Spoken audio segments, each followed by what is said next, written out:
નમસ્કાર, CNBC બજારની આ ખાસ રજૂઆતમાં આપનું સ્વાગત છે અને હું છું ચાંદની શુક્લા. અને માર્કેટની અગર વાત કરીએ તો 2025 આ વર્ષની જે રીતે શરૂઆત થઈ છે કોઈ ખાસ એવી પોઝિટિવ જોવા નથી મળી. ઇન્ડેક્સ જુઓ, સ્ટોક સ્પેસિફિક ચિંતા કે પછી Q3 બિઝનેસ અપડેટ્સ અત્યાર સુધી જોઈ રહ્યા છે, અર્નિંગ્સની એક શરૂઆત થઈ છે અને FISની સેલિંગ, આ બધું થોડું માર્કેટમાં એક ચિંતા કરાવી રહ્યું છે. પરંતુ હવે આ માર્કેટમાં આવનારા સમય માટે આજે માર્કેટ ટ્રેન્ડમાં જે બે સેક્ટર પર આપણે ચર્ચા કરવાની છે એ છે રિયલ્ટી અને સિમેન્ટ.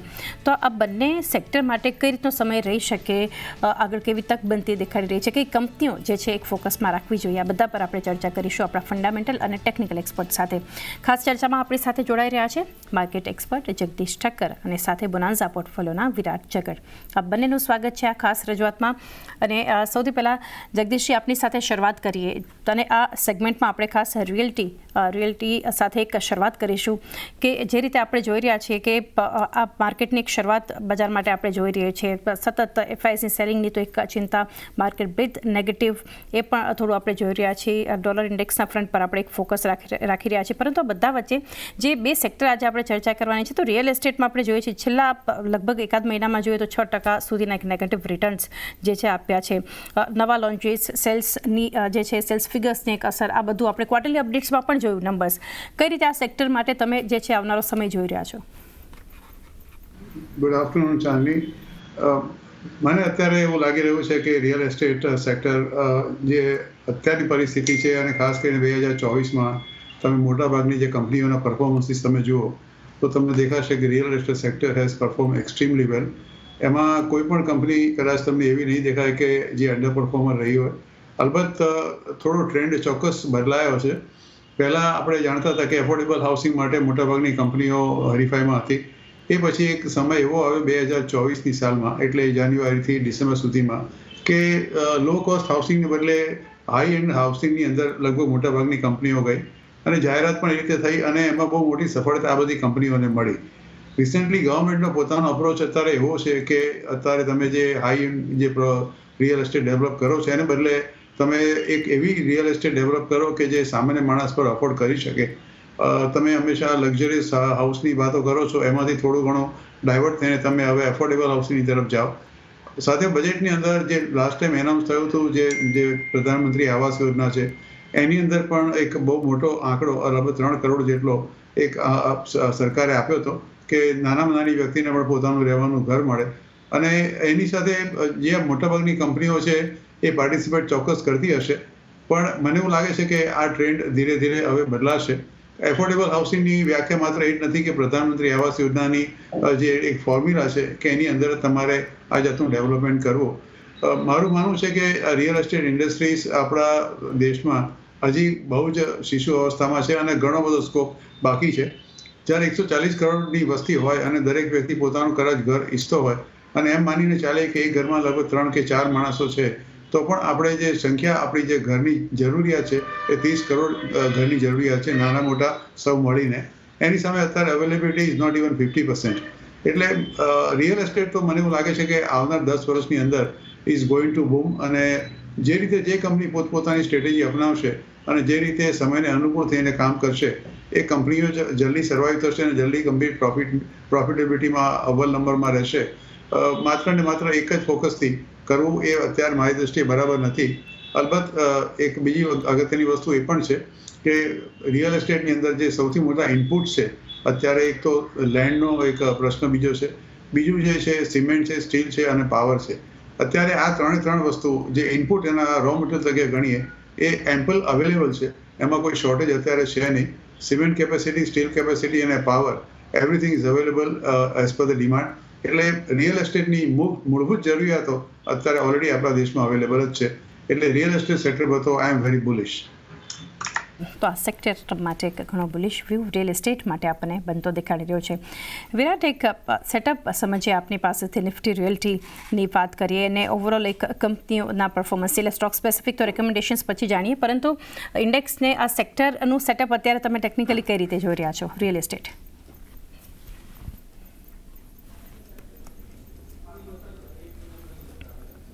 જી વિરાટ, રિયલ એસ્ટેટ માટે એક નિફ્ટી રિયલ્ટી માટે એક ટેકનિકલ સેટઅપ સમજીએ. જે રીતના અત્યારે આપણે જોઈ રહ્યા છીએ નિફ્ટી રિયાલિટીને, તો ઘણા સારા લેવલ પર અત્યારે આપણને ટ્રેડ કરતો જોવા મળી રહ્યો છે. એક્ઝેક્ટ 200 ડેઝની એક્સપોનેન્શિયલ મૂવિંગ એવરેજની આસપાસ આપણને ટ્રેડ કરતો જોવા મળી રહ્યો છે. એડિશનલી અગર વાત કરીએ તો અગર વીકલી ચાર્ટ પર જોઈએ તો ત્યાં પણ ક્યાંક 50 દિવસની exponential moving average strong support જેમ કામ કરી રહ્યું છે. 970 પર આપણને અત્યારના પ્લેસ સુધી જોવા મળી રહી છે. તો ઓવરઓલ એક સારા સપોર્ટ પાસે અત્યારના આપણને ઓવરઓલ ઇન્ડેક્સ અત્યારે ટ્રેડ કરતો જોવા મળી રહ્યું છે. પોસિબિલિટી છે કે અહીંયાથી આપણને એક સારો એવો પુશ બનતો જોવા મળે. જે રીતના અત્યારના આપણે અગર આરએસઆઈ પર પણ વાત કરીએ તો સારા એવા લેવલ પર અત્યારે કરેક્ટ થતું જોવા મળ્યું છે. નીચે ઓવરસોલ્ડ ટેરેટરી પાસે આપણને સપોર્ટ બનતો જોવા મળી શકે છે, કારણ કે પ્રીવિયસલી પણ આપણે આ જ લેવલની આસપાસ એક સારો સપોર્ટ બનતો જોવા મળ્યો હતો અને ત્યાંથી આપણે બાઉન્સ એક્સપેક્ટ કરી શકીએ છીએ. તો નિયર ફ્યુચરમાં ચાન્સીસ છે કે રિયાલિટીમાં આપણને પુશ બનતો જોવા મળે, એક સારા સેક્ટરની જેમ આપણને રિયાલિટી પરફોર્મ કરતો જોવા મળી શકે છે. તો ખાસ ધ્યાનમાં રાખવાની સલાહ રહેશે. ઓકે, ખાસ ધ્યાનમાં એક રાખવાની સલાહ સેક્ટર માટે બનતી દેખાડી રહી છે. તો વિરાટ, આપની પાસેથી સૌથી પહેલાં જાણીએ કે સેક્ટરની જ્યારે વાત આવે છે તો રિયલ એસ્ટેટમાંથી કઈ કંપની તમારા તરફથી રેકમેન્ડેશનમાં રહેશે? તો રિયાલિટીમાં અગર જોવા જઈએ તો ત્યાં ઘણી બધી કંપનીઝ છે જેને બહુ સારું પરફોર્મ કર્યું છે અને ઘણી બધી કંપનીઝ એવી છે જેને એટલું અંડર પરફોર્મન્સ કર્યું છે. તો આઉટ પરફોર્મન્સમાંથી જે મને સૌથી સારો અત્યારનો સ્ટોક લાગી રહ્યો છે એ છે ગણેશ હાઉસિંગ. ગણેશ હાઉસિંગમાં આપણે અગર જોઈએ તો રિસેન્ટલી એક સારા એવા લેવલ પર આપણને કન્સોલિડેશન બનતું જોવા મળ્યું અને રિસેન્ટલી એક બ્રેકઆઉટ આપણને ઓબ્ઝર્વ થયો છે. તો પોસિબિલિટી છે કે આ ફ્લેગ એન્ડ ફોલનું બ્રેકઆઉટ આપણને કન્ટિન્યુ થતું જોવા મળે. એક જે કન્ટિન્યુએશન ફોર્મેશન છે એ આપણને કન્ટિન્યુ થતી જોવા મળી શકે છે. સૌથી મેજર વસ્તુ એ છે કે છેલ્લા 2-3 દિવસમાં આપણને વોલ્યુમ્સ બી ઇન્ક્રીઝ થતા જોવા મળી રહ્યા છે. એનો મતલબ એ થયો કે કેટલીક પાર્ટિસિપન્ટ્સને પણ આ અટ્રેક્ટિવ કાઉન્ટર લાગી રહ્યું છે. તો અહીંયાથી ગણેશ હાઉસિંગને તમે બાય કરીને ચાલી શકો છો. તમારો ટાર્ગેટ અહીંયાથી 1650 રૂપિયા સુધીના બનતા જોવા મળશે કે નીચેમાં 1200 રૂપિયાનો સ્ટોપ લોસ મેન્ટેન કરવાની સલાહ રહેશે. તો મારી પહેલી પસંદગી ગણેશ હાઉસિંગ પર રહેશે. ઓકે, તો રિયલ એસ્ટેટમાંથી ગણેશ હાઉસિંગ ફર્સ્ટ કંપની જે કાઉન્ટર ફોકસમાં રાખવાનું છે. 1200ના સ્ટોપ લોસ, 1650ના ટાર્ગેટ માટે. જગદીશજી, ફંડામેન્ટલી અગર આ સેક્ટરમાંથી એક પસંદગી હોય જે તમે સ્ટ્રોંગ જોઈ રહ્યા હો લાંબા ગાળા માટે પોર્ટફોલિયો માટે, કઈ રહેશે અને એના શું કારણો છે, થોડા એ સમજીએ કંપની પર વ્યૂ. મારી પસંદગી છે ચારની, એ છે ઓબેરોય રિયાલિટી. અત્યારે ભાવ છે એનો લગભગ 2265 રૂપિયાની આસપાસ. ઓલ ટાઈમ હાઈ ગયો છે 2343 રૂપિયા. આ કંપનીના અત્યારે તમે ઓર્ડર બુક જુઓ, એના ફંડામેન્ટલ્સ તમે જુઓ, એ લગભગ 63-64ના EPS પર અને 35-36ના પ્રાઇસ ટુ અર્નિંગ રેશિયો પર આ શેર ટ્રેડ કરે છે. તમે એનો ડેટ ઇક્વિટી રેશિયો પણ આ કંપનીનો જોશો તો એ 2022માં લગભગ 0.27 હતો, એ ઘટીને અત્યારે 0.18 થઈ ગયો છે. અને તમે જે નોર્મલી એક જે કંપની પોતાના શેર પ્રમોટર પ્લેસ કરતા હોય છે એ બહુ અગત્યની વસ્તુ છે for getting the loan for the construction.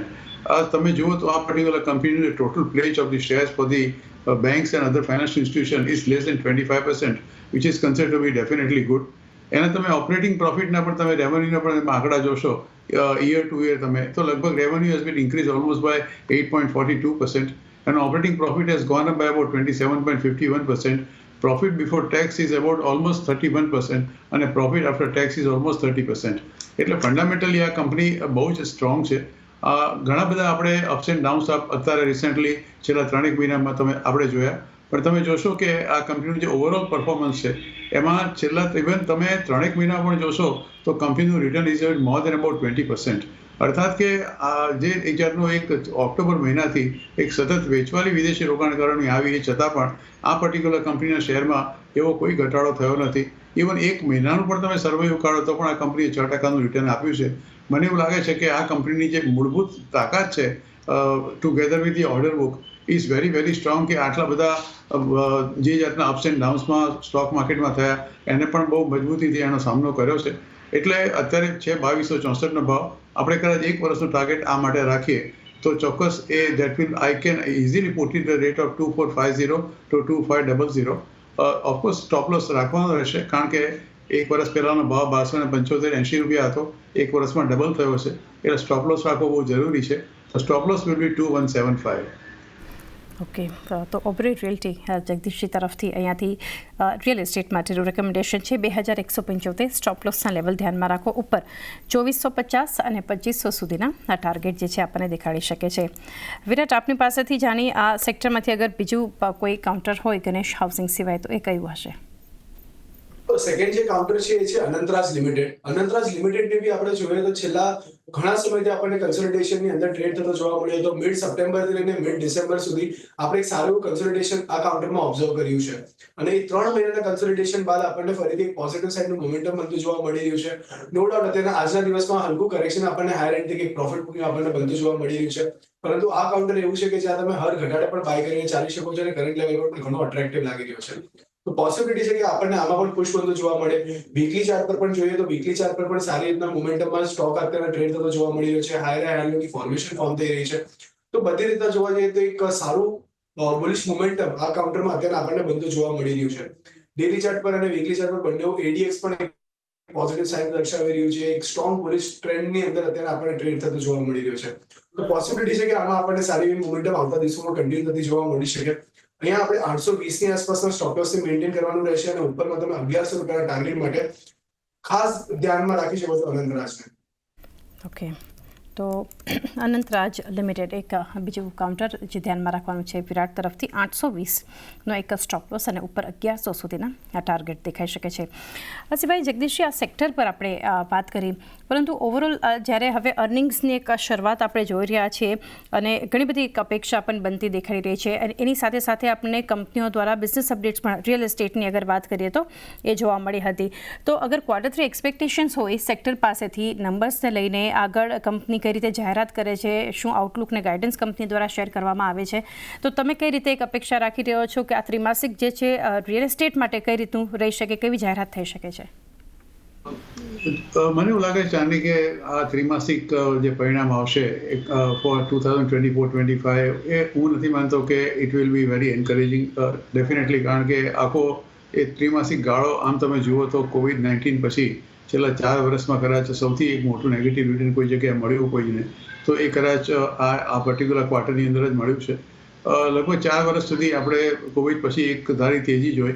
Corrections પણ આપણે અપ્સ એન્ડ ડાઉન્સ પણ જોયા. રશિયા યુક્રેન વખતે પણ બજારમાં અપ્સ એન્ડ ડાઉન્સ ઘણા હતા. ગાઝા વોર વખતે પણ ઇઝરાયલની વખતે એમાં પણ માર્કેટ અપ્સ એન્ડ ડાઉન્સ જોયા. પણ અત્યારે છેલ્લા 3 મહિનામાં જે વિદેશી રોકાણકારોની સતત વેચવાલી છે, તમે જુઓ છો કે ઇવન છેલ્લા 4 દિવસમાં 12,000 કરોડનું કેશમાં એ લોકોએ વેચાણ કર્યું છે. અને જ્યારથી આ એક એનાઉન્સમેન્ટ થયું છે અમેરિકાના પ્રેસિડેન્શિયલ કેન્ડિડેટના વિનિંગનું, ડોનાલ્ડ ટ્રમ્પ સાહેબનું, ત્યારથી બજારમાં થોડી ઘણી અફડાતફડી વધારે થઈ ગઈ છે. ડોલર ઇન્ડેક્સ મજબૂત થઈ ગયો છે અને રૂપિયો નબળો પડ્યો છે. આ ઘણા બધા ફેક્ટરો કામ કરતા હોય છે. મને એવું લાગે છે કે overall performance for the third quarter of this companies may not be as per our expectation. થોડું ઘણું ચોક્કસ એ નીચે તરફ આવશે. મારું એક જે પોઝિટિવ પાસું જોઈ રહ્યો છું એ સરકારના પોતાના કેપેક્સનું. એ જે સરકાર પોતે કેપિટલ એક્સપેન્ડિચર કરવા માટે જે એ લોકોએ બજેટ આવ્યું જુલાઈ મહિનામાં ઇલેક્શનના રિઝલ્ટ પછી, એમાંથી લગભગ મોટા ભાગનો ખર્ચો સરકારે કર્યો નથી. 31 માર્ચ 2025 ડેડલાઇન હોય છે, નહીં તો પછી એ લોકોએ અગેન ફરીવાર પરમિશન લેવી પડતી હોય છે. દરેક ખાતાનું ઇન્સ્ટ્રક્શન પણ આપવામાં આવ્યું છે કે તમને જે કેપિટલ એક્સપેન્ડિચર એલોટ કર્યો છે તમે એનો ખર્ચો તાત્કાલિક કરો. એટલે last quarter of this 2024-25 it definitely will be much better for the real estate companies. એટલે કદાચ થર્ડ ક્વાર્ટરમાં તમને થોડી ઘણી નિરાશા ચોક્કસ થાય, પણ fourth quarter will be definitely outperforming. વિરાટ, હવે સિમેન્ટ પર જે છે એક ચર્ચા કરી, ખાસ કરીને પ્રાઇસીસને લઈને ભાવ વધારાને લીધે કંપનીઓ એક ફોકસમાં જે છે એક રહેતી આપણને દેખાતી હોય છે. બ્રોકરેજ હાઉસીસ તરફથી જે રીતે એક રિએક્શન, કંપનીઓની પસંદગી, ઘણી બધી વસ્તુઓ છે, પરંતુ સિમેન્ટ માટે સમય તમે કઈ રીતે જોઈ રહ્યા છો? અહીંયા કંપનીઓના કેવા સેટઅપ છે? સિમેન્ટ સેક્ટરની વાત કરીએ તો અહીંયા આપણે જોયું છે કે સ્ટોક સ્પેસિફિક મોમેન્ટમ આપણને આવતું જોવા મળ્યું છે. જે મેજર મોટા સ્ટોક્સનું નામ લઈએ, અલ્ટ્રાટેક સિમેન્ટ, ACC, અને એ બધામાં આપણને સારો એવો ઘટાડો, રેમ્કો સિમેન્ટમાં પણ હાઈ લેવલથી આપણને સારું એવું કરેક્શન બનતું જોવા મળ્યું છે, પ્રોફિટ બુકિંગ આવતું જોવા મળ્યું છે. પરંતુ આ સેક્ટરમાં પણ ઘણા બધા સ્ટોક્સ એવા છે જે અત્યારના આપણને બહુ સારા લેવલ્સ પર કે સારા સ્ટેન્ડ પર આપણને ઊભા તેના રહીને ટ્રેડ થતા જોવા મળી રહ્યા છે. તો અહીંયા ખાસ ધ્યાનમાં રાખવાનું રહેશે કે આવતા સમયમાં જે સ્ટોક સ્પેસિફિક મોમેન્ટમ છે એ શાયદ આપણને અહીંયાથી કન્ટિન્યુ થતી જોવા મળે, અને એમાં આપણને જે સ્ટોક્સ છે એના પર ખાસ ધ્યાનમાં રાખવાનું રહેશે. તો અહીંયાથી જે મોટા સ્ટોક્સ છે એમાં કદાચ આપણને એટલી પોઝિટિવ મોમેન્ટમ ન બને, પરંતુ જે મિડ કેપ સ્ટોક્સ છે કે જે ઘણા બધા બીજા સ્ટોક્સ છે એમાં આપણને સારી મોમેન્ટમ બનવાના ચાન્સીસ છે. તો ખાસ સેક્ટર સ્પેસિફિક મોમેન્ટમ અહીંયા એના માટે ધ્યાનમાં રાખવાની સલાહ રહેશે. ઓકે, સેક્ટર સ્પેસિફિકને સાથે એક કંપનીઓ માટે જે છે કંપની સ્પેસિફિક પણ એક અપ્રોચ અહીંયાથી રાખવું જોઈએ જ્યારે સિમેન્ટની વાત આવે છે. જગદીશજી, જે રીતે આપણે જોઈએ છીએ કે અગર સિમેન્ટની વાત કરીએ તો એક ડિમાન્ડ છે, ત્યારબાદ સેક્ટરમાં એક જે રીતે એક અટ્રેક્ટિવ ઓપોર્ચ્યુનિટીઝ છે, એક લોંગ ટર્મ જોઈએ તો એક પોટેન્શિયલ આપણને દેખાડી રહ્યું છે ને ઇન્વેસ્ટમેન્ટ એક રોકાણ જે છે એ વધતું આપણે જોઈ રહ્યા છીએ. તમે કઈ રીતે માની રહ્યા છો સિમેન્ટ એઝ અ સ્પેસ લાંબા ગાળા માટે કેવું રહી શકે? ચાંદની, ઇન્ડિયા અમને આ બધાને લગભગ ખબર જ હશે કે second largest cement producer in the world. આપણે બીજા સૌથી લાર્જેસ્ટ પ્રોડ્યુસર છે અને લગભગ 8% of the global install capacity અત્યારે ઇન્ડિયાની અંદર છે. જે ટોટલ કેપેસિટી છે એમાં 98% જેટલી કેપેસિટી પ્રાઇવેટ સેક્ટર જોડે છે અને રેસ્ટ ખાલી 2% જેટલી જ પબ્લિક સેક્ટર સાથે છે. અને જે ટોપ 20 કંપની છે સિમેન્ટની છે એ that amounts almost 70% of the total production in India of the cement. તમે તો હાઈ, કારણ કે આપણે ત્યાં સૌથી મોટો કુદરતનો એ કહે છે કે આપણે જ્યાં લાઇમસ્ટોન ડિપોઝિટ છે જે which is the main input કે રો મટીરિયલ તમે ગણો આપણા દેશમાં એ સિમેન્ટ ઇન્ડસ્ટ્રીઝને જોઈએ છે એ એમ્પલ અવેલેબલ છે. એટલે આ ઇન્ડસ્ટ્રીઝનો ગ્રોથ બિલકુલ યથાવત જ રહેવાનો છે. 2023માં તમે જુઓ તો આ પર્ટિક્યુલર ઇન્ડિયા જે સિમેન્ટની સાઇઝ હતી અબાઉટ 3.96 બિલિયન ટન્સ અને એ અત્યારે એક એક્સપેક્ટેડ જે અત્યારે એક રિપોર્ટ આવ્યો છે is likely to reach about 5.99 billion tons by 2032. એટલે compounded annual growth rate તમે ગણો તો it is about 4.7% between 2024 to 2032. અને લગભગ જેનું ટોટલ પ્રોડક્શન જે સિમેન્ટનું છે is likely to reach about 374.55 million tons. એટલે કે ગ્રોથ જે છે તમે ગણો તો યર ગણો તો લગભગ 6% જેટલો છે. અત્યારે તમે 2024ના પણ જે અત્યારે આંકડા આવ્યા હતા અને જે સિમેન્ટ પ્રોડક્શનમાં એ લોકોનું જે ઇન્ફ્રાસ્ટ્રક્ચર રેટ ઇન્વેસ્ટમેન્ટ છે અને ખાસ કરીને રેસિડેન્શિયલ પ્રોજેક્ટ્સની અંદર the cement requirement is going to be very high. મેં અત્યારે આપણે તમને રિયલ એસ્ટેટ સેક્ટરની વાત કરી અને of course government is also one of the largest consumer of the cement. એટલે મને એવું લાગે છે કે સિમેન્ટ પ્રોડક્શનની અત્યારે કેપેસિટી છે એ લગભગ 2027માં વધીને 451 મિલિયન ટન જેટલી થઈ જશે. મેં તમને કહું કે 20 જેટલી કંપનીઓ છે વિચ ઇઝ પ્રાઇવેટ સેક્ટરમાં છે અને બાકીની કંપનીઓ પબ્લિક સેક્ટરમાં છે. એટલે 2 કંપનીઓ મારા ધ્યાનમાં ખાસ છે કે તેના પર વિશે ધ્યાન આપવાની જરૂર છે. એક તો UltraTech cement. UltraTech cement virtually enjoys about more than about 25% share, 25 to 30% share in the market. એક પછી એક જે એક્વિઝિશન આ પર્ટિક્યુલર કંપનીએ કર્યા છે મને એવું લાગે છે કે is one of the largest the cement company in the country. અને અત્યારેનો ભાવ છે 11,249 રૂપિયા. આટલા બધા પ્રમાણની અંદર પણ આ પર્ટિક્યુલર કંપનીના શેરનો ભાવ બહુ ઘટ્યો નથી. 52 વીક હાઈ તમે ગણો તો 12,149 છે which is life time high અને માત્ર 1,000 રૂપિયા જ ઘટાડો આ શેરમાં આવ્યો છે. એટલે this is fundamentally a very very strong company. My expectation for next 1 year of this particular share is about almost close to 13,000 rupees and stop loss should be 10,500. બીજી જે કંપની મને સિમેન્ટમાં ગમે છે એ રામકો સિમેન્ટ છે કે which is also equally good. એટલે રામકો સિમેન્ટની અંદર પણ તમારે ધ્યાન રાખવાની જરૂર છે. એટલે આઈ થિંક પર્સનલી જો મને તમે પૂછો તો 2 કંપની હું તમને રેકમેન્ડ કરું છું. એક તો છે અલ્ટ્રાટેક સિમેન્ટ અને બીજી છે રામકો સિમેન્ટ. એટલે આ 2 પછી કંપનીમાં તમે થોડું ઘણું પોતાનું ઇન્વેસ્ટમેન્ટ રાખો તો દેટ વિલ ડેફિનેટલી. રામકો સિમેન્ટનો ભાવ લગભગ 922-23 છે. The my expected target for this particular company is about 1,100 રૂપિયા. Stop loss should B 875. Okay, તો 2 કંપનીઓ જે છે આપણને જગદીશજી તરફથી સિમેન્ટ માટે ઓવરઓલ આપણે એક સેક્ટર પર ચર્ચા કરી અને અલ્ટ્રાટેક સિમેન્ટ લાંબા ગાળા માટે 10,500ના સ્ટોપ લોસ તમે ધ્યાનમાં રાખો, 13,000ના ટાર્ગેટ માટે. રામકો સિમેન્ટ 1,100નો ટાર્ગેટ બતાવી શકે છે અને જ્યાં સ્ટોપ લોસ તમારે ધ્યાનમાં રાખવાનો છે 875નો. તો આ બંને કંપનીઓ સિમેન્ટમાંથી આપણે જગદીશજી તરફથી જોઈ રહ્યા છીએ. વિરાટ, આપની પાસેથી એક વ્યૂ લઈએ ઓવરઓલ લાઈક સેક્ટર સ્પેસિફિક આપણે જાણ્યું કે કઈ રીતે એક સિમેન્ટ માટેની ઓપોર્ચ્યુનિટીઝ જોઈ રહ્યા છીએ, પરંતુ અગર સ્ટોક સ્પેસિફિક રેકમેન્ડેશન્સ હોય એ ક્યાં ફોકસ રહેશે કઈ સિમેન્ટ કંપનીઓ માટે? તો જે સૌથી પહેલું રેકમેન્ડેશન છે એ છે જેકે સિમેન્ટનું. જેકે સિમેન્ટમાં આપણે રિસેન્ટલી એક cup and handle sort of ફોર્મેશનનું બ્રેકઆઉટ ઓબ્ઝર્વ કર્યું છે અને સેમ સાઇડ પર આપણને સારી એવી મોમેન્ટમ આ સ્ટોકમાં ગેધર થતી જોવા મળી રહી છે. એડિશનલી અગર આપણે